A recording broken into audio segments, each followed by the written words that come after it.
Hey everybody! Hi, Frank. Welcome back to the table. Yes. I'm so excited to see you guys, and of course, our guest today, Casey. We're so happy to have you here at the table. For sure. I'm really glad to be here. Yay. So, Party. just in case anybody at the table forgot my name is Priska. She, her, hers. Just so you guys can refresh your memories. You all know, yeah. You all. So my name is Isatis Piñero, in case any of you forgot my name, or you. I use she, her pronouns. And yeah, I'm super excited to be here today, especially with my friend Casey. Yeah, my name is Casey Fraze. My pronouns are he, him, his, and I'm an undergrad student here at Fgcu. Jessie, she, hers, hers. She, her, She, hers. hers. Y'all, It's all today. good. It's all good. We're helping each other out. You're not gonna say your last name, no? Oh, Drummond. Drummond. It's Drummond. Good to So she know. did it too. Yeah. Okay, yeah. It's a rough day at the table, but it's okay. We're gonna get through this. Yeah. And last but not least, the Kendall Michelle, superstar, All-star. all-star. Pronouns? He, him, his. Thank you. You're welcome. Anyways, I think this is just like the perfect moment to segue into our theme for this week and this month, which is Pride. And I'm just excited that there's a whole week dedicated to this on our campus. 2 now. Yes. 2 weeks. So we Making changed moves. Pride Week, so it's now an FGCU Pride in general, so that we don't limit it to just 1 week. Okay. So this year we have almost 2 programs a day for Yeah, Pride, I saw pretty that. much, with the help of all the other partners from our committee, and then we have a couple programs next week as well. And so we wanted to just say, like, moving forward, we don't want to limit it to just 1 week. And Yeah. Ideally, I would like to ensure that we encompass the Pride Committee and other Pride events throughout the year, because Pride isn't just 1 week or 1 month. A lot of people have been asking, like, I thought Pride was in June. And we're like, yeah, Pride is in June, but October is LGBT History Month. And since we're mostly in session in October, we're going to do a Pride Week in October for our students. Perhaps maybe we'll consider doing one next June if the Pride Committee is here and whatnot, but that's a conversation we'll have once we do our recap and debrief for the next 2 weeks. But ideally, I think that would be cool if we did that. That would be really cool. And how's it been going so far? I think it's been going pretty well. So this week so far, we've had our trivia night, our trivia day and night, because we had a faculty staff version during the day, and then we did a student-only session in the evening, and we had about 60 students come out for our trivia night, which was That's amazing. pretty dope. Yeah, I was super excited. And then yesterday we had a conversation on intersectionality of faith, sexual orientation, and sexual identity, and we had 3 faith leaders from the community, Wow. one from on-campus ministry, and talking about how they're open, affirming, and accepting with their congregations, and what that looks like, and what activities and education they do for themselves and for their congregation, and what that looks like. And then we had Love, Simon last night, a dive-in movie, because it was at the Sylvie pool. A Get dive? it? Like, instead of a drive-in, it's a dive-in. Popular, yeah. Like, yeah, so that was great. We had over 100 people come out to that last night, so that was wow. really, That's really cool. Yeah. it was great, and I got to see half of the movie, so I have to take some time. I'll have to see that at some point. And then today, of course, we had the parade and the block party, which was super lit, super crazy and fun. Energy, for sure. Very hot, Yeah. a lot of energy. It's very hot today. It's Half of October. us spent half the day outside. Yeah, so that's why I look like this. I apologize, I guess. Aw. Thank you, I appreciate you. And then just to kind of on the flow, tomorrow we have another speaker coming in at noon for lunchtime session, and we're going to be talking about bi-gender identity and bisexuality and monogamous and non-monogamous relationships, and what that looks like in a relationship with someone who doesn't identify as bisexual, and how that disclosure kind of either works in a relationship or doesn't work in a relationship, which is really interesting, and I'm hoping a lot of our students come out to that, because this is a person who has lived a long life and has a lot of wisdom and advice. So I'm hoping that that can kind of assist our students in knowing that they're not alone in some of this. And I think that that's a big thing to kind of talk about. And then the drag show is tomorrow night, and that's usually the biggest pool.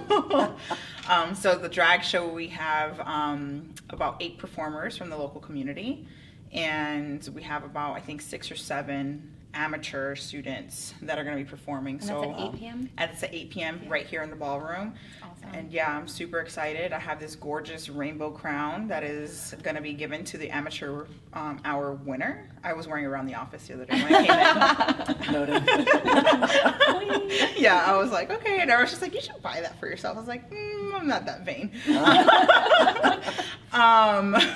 But hey, I mean, if you're a queen, you're a queen, right? But definitely. And then we'll end with Friday. We have a session. It's the Speak Your Truth panel for National Coming Out Day.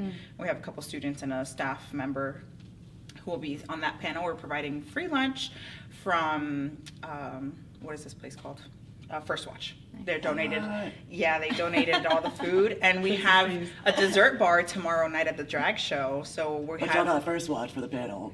Yes, we did. Yeah, but the dessert bar, just if you haven't had them, Nothing Bunt Cakes, just shout out to them. They donated 300 buntinis for us for the drag show, Buntinis. which Oh, are wow. just their version of cupcakes. Okay. Excellent. But we're gonna have confetti cupcakes for the drag show tomorrow night. So just to like, I feel like this question like popped up in my mind when we were like, I feel like the conversations that we're having this week are really impactful and really important, but I wonder like what's that transition been at FGCU, and like is this the first time we're having a lot of the conversations and the speakers that we've been having on campus? No, like this, so or is- another part is next week we're having International Pronoun Day event on the plaza, and this is only the second year that it's a recognized day, like international. It's an international day. So I think that that's really important to just show like how far we've come, but it's also a proof of how much more we have to go. Yeah. And we also are having a panel to talk about the Title VII Supreme Court case that's happening about discrimination and sexual orientation and sexual, their gender identities, I'm sorry. Yeah. So Pride Week doesn't end this week, like I mentioned, and I think when we were talking with Eagle Media earlier, they were like, where has this kind of been? I said the first year we did it in housing, and it was just pretty much housing was Pride. Yeah. You were part of that. I was a freshman that first year, so I wasn't involved in housing yet, but I do remember attending as a student. I thought you were on the So how do committee you for that think it's one. like grown in the past? It started out small, like I know a couple RAs actually spearheaded Yeah. the initiative, and it was kind of just like a last minute, like, hey, this would be really cool if it's something we could do. Don't have a lot of time or funds to plan it, but like, we just want to be together and celebrate what we have at this campus, so that's kind of what it started as. And now it's kind of evolved into this huge growth of like multi-office support with like all these events, like multiple events per day, which is really cool because like even last year we didn't see more than like one event a day. It was one event a day. Wow. And it just happened that way to have two events a day But it's this year. expanded a lot, which is really cool. Yeah. And usually like we try and do like mini weeks so that we're not like at the breaking point of exhaustion. Where you are now? Like I was I'm about to almost say. there. I think I'm pretty tired, but It's Wednesday, halfway. yeah, I'm like, Halfway there. it's hump day, it is Wednesday, so I'm halfway there. But definitely, I think that from going from even one program a day to two programs a day just goes to show you like the want and the need that we have for just celebrations and programs and educational components to it all, because some of our daytime stuff is that educational piece for everyone, having those conversations, bringing in the speakers, having panels just to kind of educate our community, because there are a lot of people who either don't understand the community or want to learn more about the community, or might be struggling with their own identity in the community, and to provide that space on campus for them to be able to find people like them or experiences like them. And they may not identify as LGBT. I do not identify as LGBT, and but I'm an ally, and I do a lot of work with the community. I would love to do more, but of course, just as time allows. But I think it's important to just have that space and have that education component no matter where we are with our students and faculty and staff. I've talked a lot. Somebody else talk. So, like, I just think it's important to bring to the table how we have some experts at the table and we have some people that are not experts. I'm not an expert in this topic at all, but I feel like it's important for us to still talk about it, especially because I don't know, enough and I want to know more. I want to know how I can support. I want to know how I can become an ally. I want to know, you know, the right things to say and the things that I shouldn't be saying, because I feel like as students, we should be able to have empathy for each other. We should be able to unite just as students and just be on the same page. Yeah, I think that's a really good point to bring up, is that, like, I don't think anybody's an expert, period. Right. Like, two of my identities fall within the LGBT community, and I'm by no means, like, an expert at all, but I think your point of, like, coming from a place of empathy and wanting to understand and wanting to support students is what the foundation should be. Like, it's not necessarily about, like, you need to know every vocab term and you need to know all this LGBT history. Like, it's great that you do, and, like, showing that initiative is definitely supportive, but showing empathy and wanting to understand, I think, is where we need to come from. Can we talk about the pronouns in the beginning? Because I know that some people get confused when we introduce ourselves with our pronouns, as to why that's important in general. Such important words. They might be little words, but they're so important. Right. And I think that just goes to show a transition that's happening on campus as well. So, like, our department, you know, we've made it a point to include it in our email signatures, and we transitioned all of our name tags to have our pronouns. Like, our Fgcu name tags has our pronouns on them. Right. I know a couple of other people get, like, the ribbons and are attaching them to their name tags as well, because they can't necessarily put them right on their name tags, but we made it a point to do that. And I think, like, the biggest point of it all is just, like, stop assuming.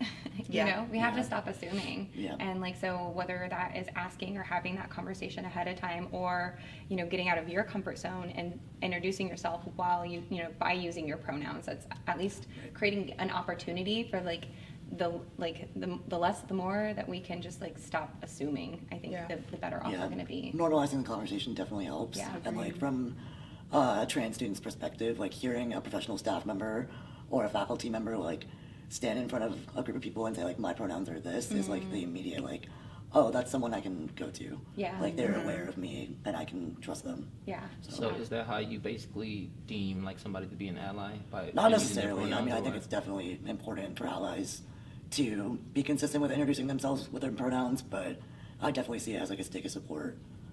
And also, like, the patience. I always have to point out, like, I love it when Issa always calls me out, because I have this tendency, because my whole life I've always said, you know, you guys this, you guys that. And it's just, like, it's you all. And it's like, you know, even having patience with myself, because I always want to beat myself up about it, like, oh my God, I did it again. But it's just, okay. you know, I still mess up, and I still say it. Right. I think it's just, like, understanding that the language is so important, you know? And I think, and this is something that was talked about in the Breakfast Club,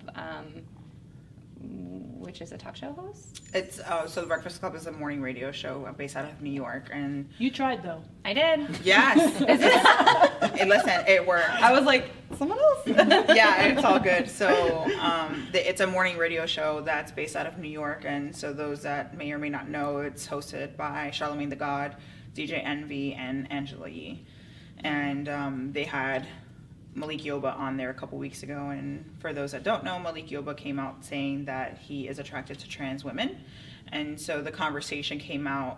They invited him to the Breakfast Club to talk about it, and he brought some other guests with him to talk about it and talk about the importance of using pronouns and the importance of identity and the importance of inclusive language. And one of the things they talked about was him saying, me saying I'm attracted to trans women is still wrong.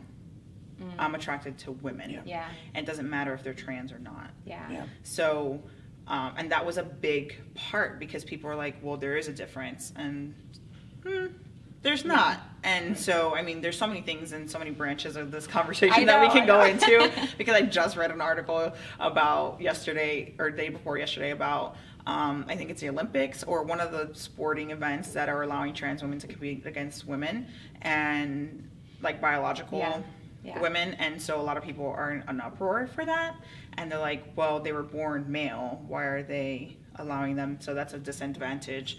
So again, we can go off into different branches of this conversation, but going back to the Breakfast Club, they had these conversations of what that language should look like, what the importance is of it, because there were 2 trans people on the conversation with them, I believe, and then one person who was a leader of. Yeah, they also didn't talk that much either. So I don't know if you all noticed that, but it was very interesting to, like, out of all the group of people, like, the women, I'm pretty sure in that whole hour time span did not speak that often.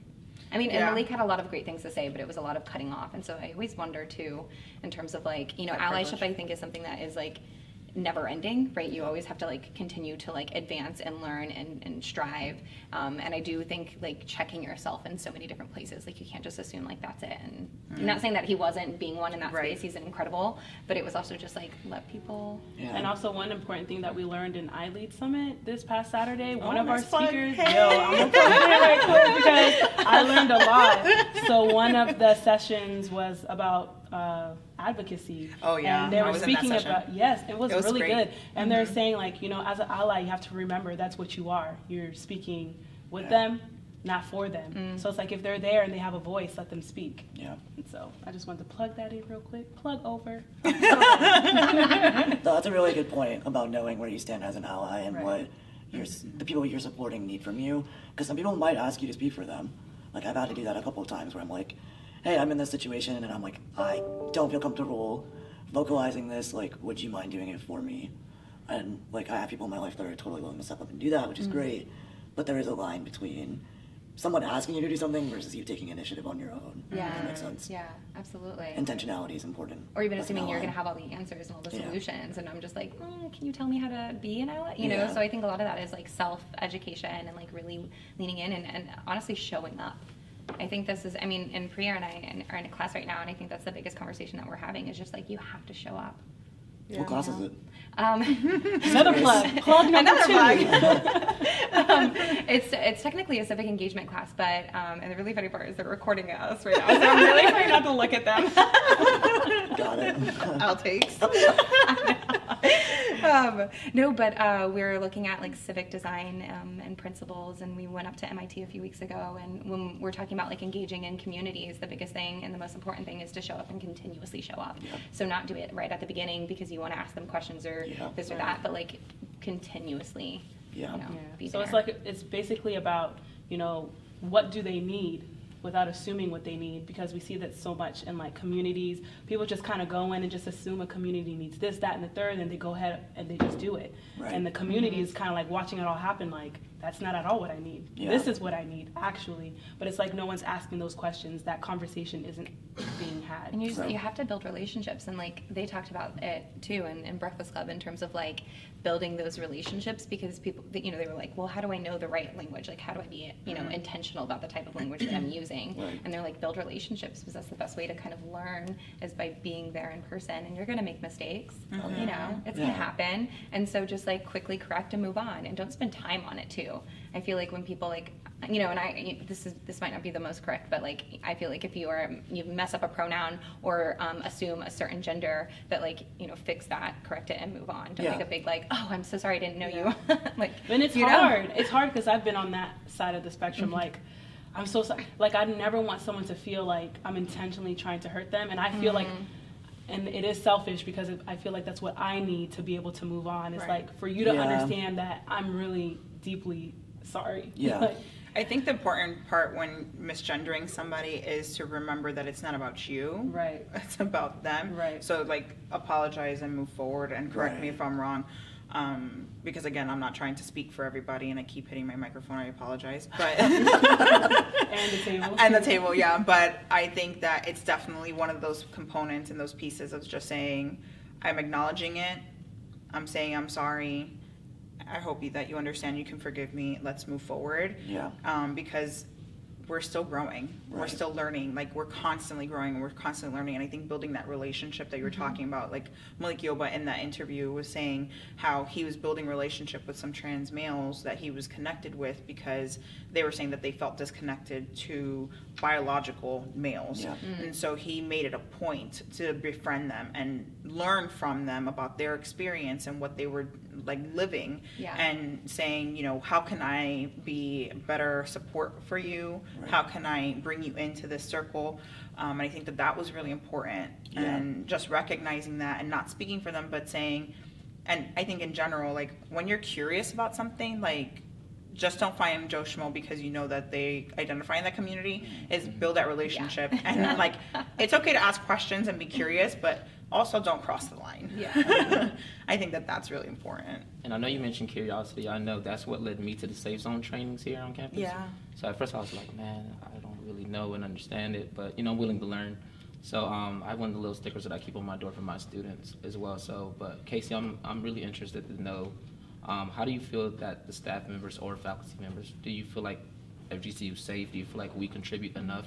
Because I know we have 3 staff and 2 students, so I'm just kind of curious to see your perspective. Are you on talking FGCU about campus. like specifically student success and enrollment management division, or What- just like the entire?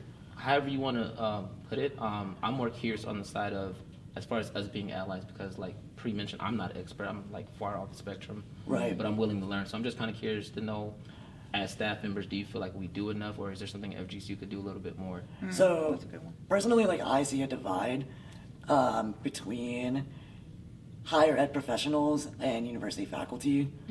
I am biased because I am interested in working in higher ed, and I hold positions on campus, leadership positions where I work for different offices in student affairs. But as an undergrad student, I've also noticed that there's a lack of initiative from university faculty, whereas professional staff on campus are more inclined to want to be allies to the community and want to support these students, whereas faculty are more inclined to, we're here to teach like academia, and what happens outside of the classroom is like for higher ed professionals, if that makes sense. That makes perfect sense. Yeah, this is my 4th year at FGCU, and I think we've come a long way in terms of support from staff members, but I do think we still have progress to make for sure. Like we've done a bunch of expanding for Pride Week and Safe Zone trainings, and even OIEC has stepped up a lot with doing workshops. But again, being intentional about continuing these celebrations and continuing these educational components throughout the entire academic year. Like you expanded Pride Week into not just Pride Week, it's FGCU Pride. So like staff taking those steps to make sure that like intentionally like we are celebrating these students year round. Yeah. So what are some steps that we can take, or what are some steps that you would like to see that we can possibly, as allies, as people who are interested in pushing that forward, and that, I hate to call it an agenda, but that agenda forward. No, that's fair. Like what can we do to kind of bring in faculty? And I know there are some faculty that are interested in assisting and becoming allies or being allies. So what are some solid idea steps that you think that we can push forward? Not that you're like the voice of the community. No, I'm just trying to That's think like of really hard. I mean, like, so. But like in your ideal world, like Right, what are I'm some trying- things, like one major like dream of yours, if we could move forward? I'm trying to think something like rational, because like we have so much university faculty, and like my blanket statement is not like to say that like there are definitely faculty out there that are like some of my strongest allies. Yeah. Like for sure, like we have some great people on this campus, but like overwhelmingly like our faculty for the most part is not as inclined. So I think a good step that we could take as a university is requiring faculty to go through Safe Zone. They don't have to sign the ally agreement, but you should go through it. be aware Yeah. of how to respectfully interact with these students. So I do Respectfully interact. Yes. Yeah. So I do think that that's a big stigma too, as a Safe Zone trainer, is that people think that they have to go into this and become an ally, or Right, like that's have to have optional. the sticker. Right. Yeah. And they don't realize like you don't have to sign the ally agreement or Right. come to any more trainings after this, Right. because Safe Zone is really basic information. Yeah. Like it's hard. It's a 3-hour training, and it's hard to even talk about all of those things in 3 hours. Like that's insane, and it really is just a really basic training of like, this is what this means, this is what this means. Like honestly, that's what it is. No, it's foundational. It's And extremely like, foundational. I mean, education is so important, especially if you're looking at like, what's happening in the Supreme Court right now, and the people that are making these decisions on. They should be Safe Zone trained. Oh, Yeah, can we schedule that? Yeah, let's go. Supreme Court. Hey, FGCU Safe Zone team. I mean, but this is especially what they're voting on, to be able to have rights, in the LGBTQ plus community, in terms of like whether you can be fired at work for certain things. These are livelihoods we're talking about, and I just think it's so important not only for us to be keeping track of some of the things that are happening and with the people that have been voted in. Yeah.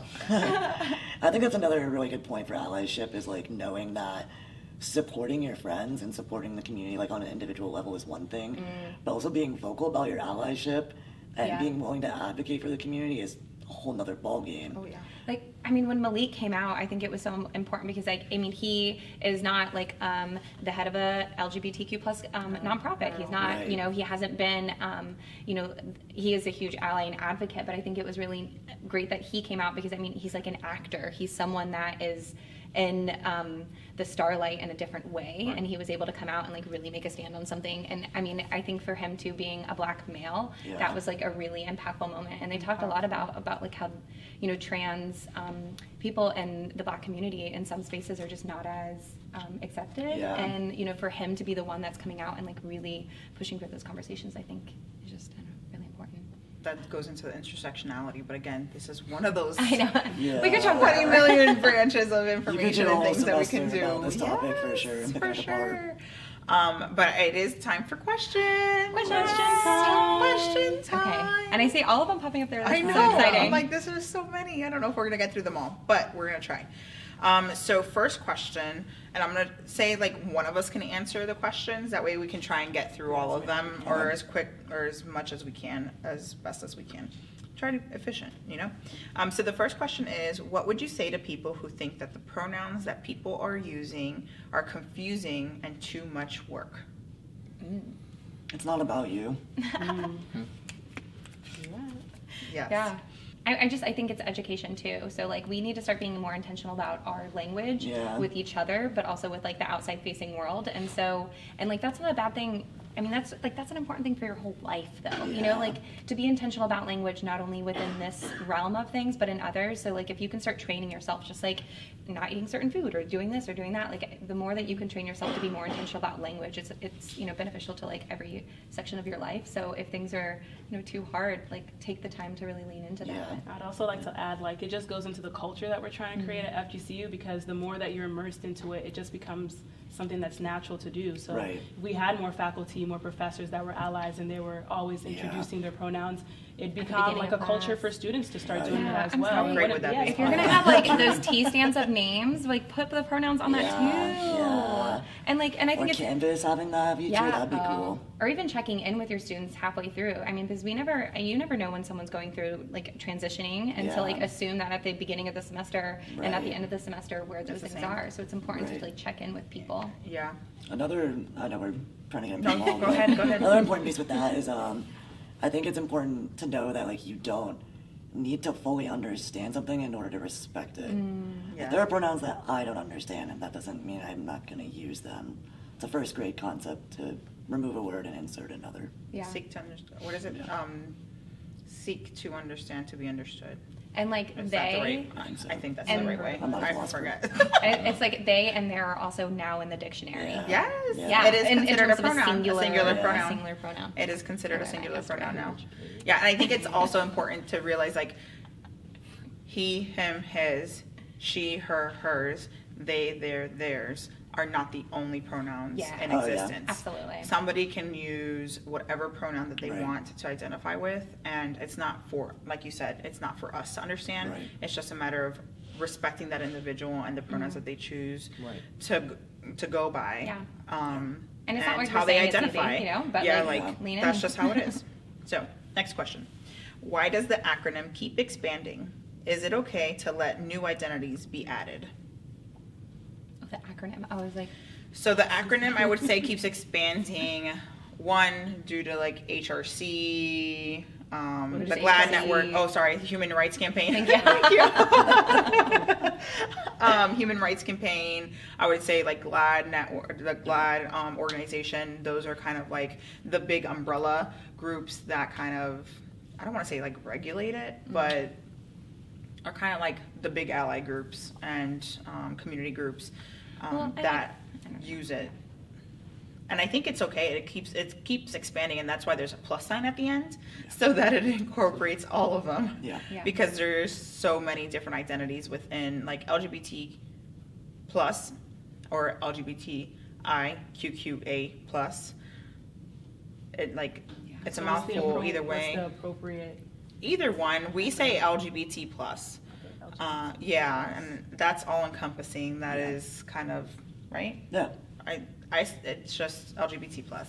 And I mean, I think with everything, there's a growth and change and development over years, right? We can say that about like all the different social justice like realms and terms. So we can't sit there and say that like it's not as important because it's more recently added. Like we're all growing and our language is adapting and it's changing, and so we need to stay up to that, just like our technology and everything else in our life. This is just as important. It's about humans. Yeah. We're definitely not sticking to the one person answer thing, but that's Sorry, cool. y'all. Between you and Jesse, to be honest. It's okay. No. I just have a lot to say. Sorry. Okay, I'll shut up now. Except for when I answer the question or ask the questions. All right. So, what issues do LGBTQ plus students struggle with on campus, and what action would you like to see taken by leaders at FGCU? I'm gonna go to the students on this one. Yeah. I think it's really tough to speak for the needs of an entire student population. Yeah, that's true. But things I've heard, talked about, and things I've experienced is we need gender-neutral restrooms that aren't just in two spaces on campus, that are very far spread apart.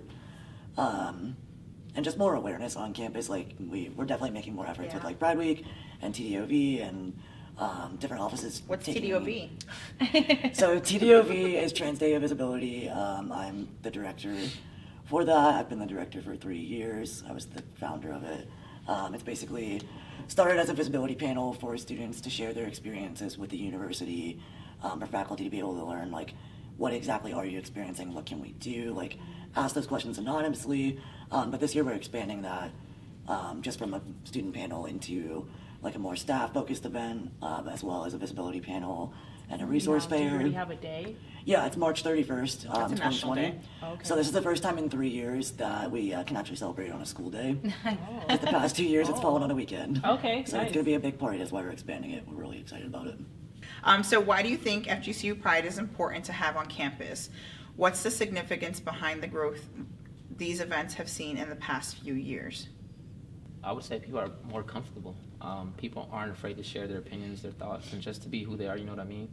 I think FGCU allows that. Like, I want to say that's one thing that I appreciate about FGCU, that it allows you to just be you. So for whoever's watching, for us, like, don't ever be afraid to be yourself. And I think students are becoming more comfortable within their own skin. Yeah. It's just like asking, like, why do we celebrate Black History Month? Right. Like, even though it shouldn't be just a month, but, Right. It's like for I everybody. meant to to say be that comfortable. earlier. Sorry, not to cut you No. off, but like, I was thinking it in my head. I know I'm gonna cut you off because I wanted to clarify that point because I meant to say it and I was saying it in my head and I didn't verbalize it and I apologize. But I think the same thing goes for like Hispanic Heritage Month, Exactly. Black History Month, Women's History Month, and I was talking to one of our students walking into Cohen just yesterday, and he was asking me what's Pride and like why do we celebrate it? So I was explaining it to him, and he's just like, they only get a week, and I was like, well, I mean, we're doing a week on campus, but again, he's like, yeah, like we only get, and he identifies as Black, and he's just like, we just get a month, man. And I was like, I feel you, bro. That's We what get a you month are too. every day of the year. Yeah. Like, you Yeah, never that's just true. wake up and you're not that anymore. Right, So like I think that's my what's Black important. history, my Hispanic, my Latina identity is every single day of the Right. year. Like Yeah. I don't get to take this mask off and be something else. Like I am a Latina woman, cisgender, heterosexual woman, and I do not get to take this mask off Right. 365, 24/7. Like Yeah. that's And I mean, we do have to look at like the institutionalization of some of these different months and the activities Oh, that for are like sure. easily rolled Yeah. out versus others that like so much time and effort Right. have to be put in because it's not as like, yeah, just for sure. always happening. No, can no, that's continue cool. your No, I was just saying that's why it's important because we have students that identify within this community, and it's only right that we celebrate them just like we Yeah. try to celebrate Yeah. every other group on campus. Yeah. Right. I mean, if we're going to talk about having inclusive campus and inclusive climate, like, why wouldn't we have a Right. Pride Week or Pride Pride Month. or Pride Pride Month Year, or Pride- Pride Year or Right. Hispanic Heritage Year, Black History Year, Women's Yeah. History Year, like all these different things that we do. Imagine like a year-long event for everything. Every day. Listen, no, Marisa and I will not appreciate that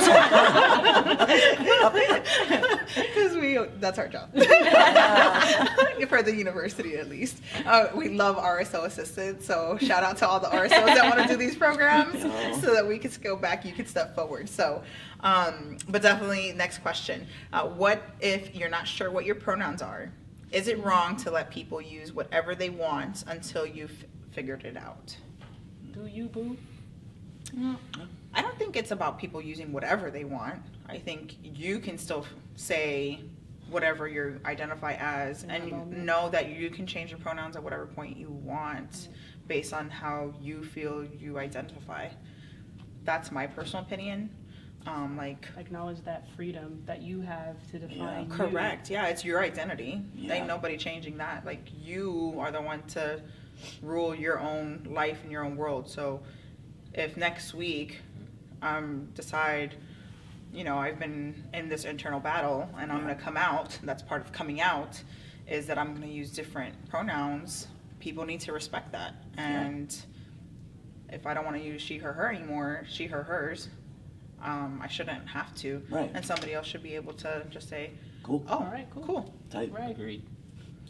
Anyone else want to chime in? No, I think some advice is it's whatever feels right for you, and being willing to be open and experiment with pronouns is important, and identifying people in your life that you trust. Like, I know when I was coming out at first and struggling with my identities, like, my best friend was really great about, like, I sat her down and I was like, hey, like, for like the next week, can we like try this out? And she was really great with it, and like every time she did it, she was like, how'd that feel? Like, yeah, no, she's still one of my best friends. I love her very dearly. Come a long way. I'm taking applications for best friends. I don't deserve her for sure. She's too great. Oh, my heart. So next question. What is the best way to correct someone that doesn't use the correct pronoun? Oh, Correct them. yeah, just do Yeah, it. I would say just do it. yeah. Hey, actually, I need you to call me he, him. Yeah. Yeah. Pretty much it. And I think to have like the different people in your life around you too, and not that they're always going to be around you, but Right. like to make sure that, you know, like as your friends, like you can also like stand up and be like, oh, Yeah. you know, That's so important. And then like, you know, I think practicing helps too, you know, Yeah. not that you need to like look at their picture every day and be like, you know, but like practice and like practice using those different pronouns, Yeah. right? Because like if you don't, I mean, practice makes perfect. So if you don't start doing that, Perfect practice makes perfect. It's actually practice makes permanent, but that's a whole other. We all have our own little things. These are all things we picked up from others.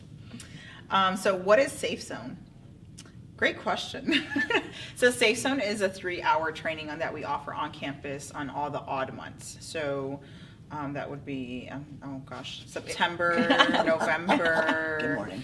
We don't do, December. We don't do January. Yes, we do January, March, and any May, staff, student, and July. faculty, And can do it. anyone is available to come to do them. It is a 3-hour training on the LGBT community, LGBT plus community, and it's, again, just basic information of like, what are these identities, basic knowledge of like outing and coming out and what that means and what that looks like on campus.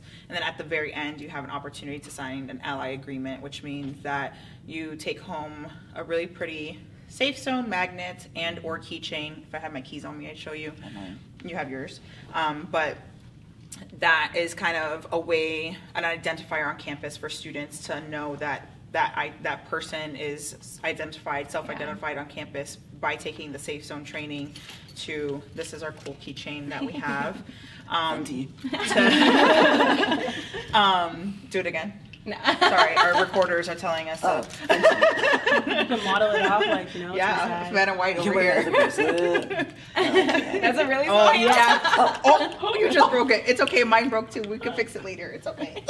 Ouch. I mean, You work in the office. You get it. yeah, I can do that. So, and I will say, like, I did the Safe Zone training, and within a few weeks after that, we had Make a Difference Day. Yeah. And that was the first time I ever learned what dead names were. And Oh. I was extremely lucky to You wanna have explain friends. since you learned what they were. And yeah, we can so- help you if you mess up, maybe. You can help her. Because I'm learning. I don't know.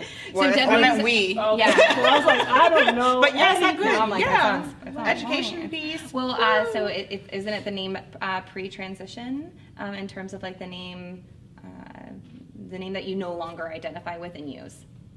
Yeah, that's Okay. a pretty good explanation. Good job.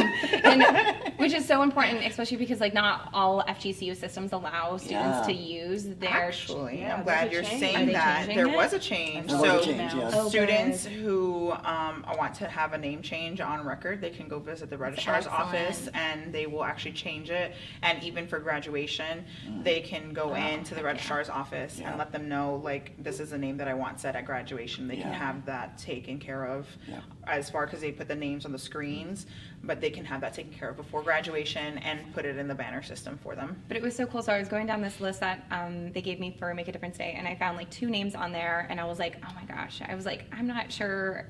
And so I like checked with a friend of mine, and he was like, no, those are no longer their names. And I was like, okay, I thought so, but I like wasn't 100% positive. So like when I was looking at them in the group, I was like, that's like, I'm missing you from my list. Like, I knew that there was something wrong.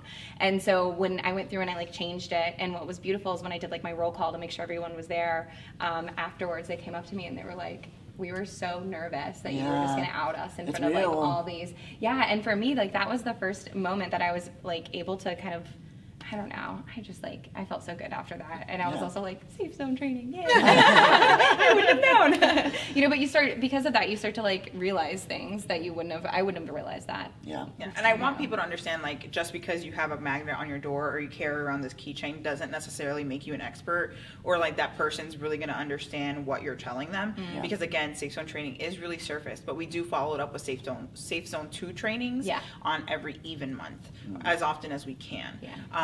So like yesterday's conversation was a safe zone 2 training, but we had it open to others as well, which is the intersectionality conversation I was talking about with faith and identity and orientation, and that was considered a safe zone 2. So it was really important for us to kind of talk about and say like, hey, this is not going to be fully encompassing. It's not full. Like, you're not going to be an expert in that community. Like, I mean, I do this work a lot, and I'm nowhere near an expert. I'm constantly learning terms and people and experiences and everything. It's super important that we understand that it's constant growth, continuous growth. What? I was going to add something else that we can read the questions. Okay. So the next question. We're pacing pretty well. So, how can you know whether it's your place to correct someone who is misgendering another person? It's always your place. Yeah. I would always say it's always. If you hear somebody, for example, may I use you as an example? Yeah, go for it. So if someone misgenders Casey and Casey's not around, but I'm like around in that conversation and say, hey, Casey's pronouns are actually this. Yeah. It is like as an ally, as a member of the community, as a friend of Casey's, should be my position to correct that person. If you have so you like, we're gonna say something too though. Yeah. I'd say like it definitely depends on the person or situation. So like I'm very out with my identity on this campus, and like you're right, we are close, but like I do know students on this campus who have disclosed their identity to me, but I have asked as a follow-up that they that's important. do not interfere. And like I've seen something really cool. This is like totally sidetracked, but like saw something really cool on the internet a couple days ago about a K through 12 teacher who made like a survey, like as like a get to know you type thing, get to know your students, and it was like your pronouns are blank, and then your pronouns at home are blank. Wow. Your pronouns are with your friends. Yeah. That's important. Yeah. Because it's I different. misspoke. I apologize. No, that's okay. No, but I definitely think, like, again, thanks for that point, because it is important to see where in their own position and their own identity journey are they. Too. I was like, that is so cool. Yeah, because even today somebody was just like, I can't be on TV because it's dangerous for me because I'm not out at home. Yeah. And I'm like, it's real. It's real. It's a real thing. And like, what we don't recognize is the safety of our students. Yeah. They might be out here, but they may not be out somewhere else. Right. And with social media, it's super important. So like at our events, I've been asking who's not comfortable being on camera, or because even just supporting some of these events, people will, if it's posted on social media or anything, even just by them being in that space, can be dangerous. Right. And so I would just like ask maybe in those situations, like lean into, like, talk to the person, communicate, like, have that discussion before you, Yeah. I correcting myself from my previous statement is it's not always your place, but it's your place if that person is openly out. Yes. If they're not openly out, then have that conversation with the individual they were speaking with and say, hey, may I correct this person for misgendering you? If not, then maybe you want to have a conversation with that person if you feel comfortable. Yeah. That's fair. So what can everyone do to support FGCU Pride, and how can we expand it expand it to the community and help other college campuses support LGBT plus have the same pride as us? Do you see like things happening on high school campuses? For sure. Sorry, I know that wasn't the question. No. Yeah, but But it says expand it to the community Yeah. and help other college campuses. So it is part of the question. It is. So I'm going to bring up the ton of awareness, because during the ton of awareness, one of the rooms was the LGBT plus. Yes. So we brought students there, but we wrote a letter to their parents disclaiming that information, like, hey, they're going to go to these rooms. But I will say every high school won't be open. Every college won't be open. That's just the society we live in. So, I mean, people do live in fear, but some people are out. So I think it's a tough question to answer. I don't So want to be yes like and no. percentage because like I'm so, Right. but like do you find quite a few of them that Right. are or I actually less? have a few students who are out and transitioning, but they do say that their parents, so one of them is actually Haitian. In the Haitian household, Interesting. that ain't gonna fly too much. So, for sure. you know, they trust me, and then like they come to me, but it's still one of those things like I can only do so much. You know what I mean? Yeah. It's tough. Yeah. It's tough. Yeah. Today somebody actually came, a graduate student was like, oh, you know, this is so great, and I didn't know about some of this, and he's like, the campus that I was at, like, they do large programs, but nothing like this. Yeah. And I was like, oh, it makes my heart like so Yeah. happy, because he was like, it's so great, and it was so all this stuff, and I was just like, cool. And they Yeah. were like, the other campus doesn't, like, they do things, but it's not as open and like Yeah. profound. And I was like, Right. well, I think we're doing something good. Well, what a great opportunity for us to engage more, with our community Yeah. and the surrounding, because we have made strides here and there's still so much more to go, but there are places that are, decades behind what we're currently doing. Yeah. So Yeah, I think, and we have to realize like every campus culture is very different, Right. and Yeah. so some other, especially state university campuses, may not be as open as our campus or safe or as welcoming as our campus. I think that we have kind of a hidden gem in FGCU sometimes with like our privilege here and Yeah. how we live at this campus versus a lot of the other campuses, and I think that that's something really important to recognize in that space of saying like we can do this here Yeah. and have it be out and proud and all colorful, but in other campuses you really can't. Yeah. Right. That's true. So we're kind of out of time, but we have 2 questions left. I don't know how y'all feel about. I think we're gonna close off the Okay. table, Go but ahead. if everybody would like to stay after, if there is time, then I would love if Casey is willing, Yeah. Yeah. to continue the conversation. Okay. But before we end, I just want to say thank you to Casey. Yeah. I'm gonna be honest, like I was just a bit nervous Yeah. coming to the table today because like I knew Oh. I'm like, how am I gonna contribute to this conversation? I don't know, but you made it so comfortable to be a part of this conversation. And I think that's what a lot of students on campus need, is just the open space Yeah. to be involved in these conversations, because Yeah. that's one of the number one ways that you can learn and to grow For sure. as a person We can help each other, always. always. And My God. maybe we'll have you at the table again. Maybe you can become new best friends. Yeah, Right? I'm down. Applications open, just let me know. But with that being said, we've reached the end, and it's so sad, but Don't forget. thank you for being at the green table. I really like the bounce of the ball.